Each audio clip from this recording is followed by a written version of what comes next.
శ్రీరామ్, జై శ్రీరామ్. మొదటి బాణంతో మరో బాణంతో రాక్షస సంహారానికి ఇక తుదిఘట్టం కాబోతా ఉన్నది. మరొక్కసారి గట్టిగా అందరూ కూడా జై శ్రీరామ్, జై శ్రీరామ్, జై శ్రీరామ్, జై శ్రీరామ్.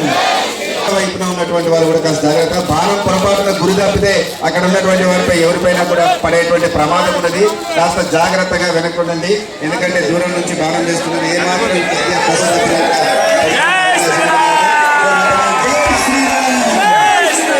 రాక్షస సంహారణం చెరువును నశింపజేసేటువంటి మహోత్కృష్టమైనటువంటి ఘట్టం ఇప్పుడు ప్రారంభమైంది. ఆ యొక్క నిపుణులు మొత్తం రావణాసురుని పూర్తిగా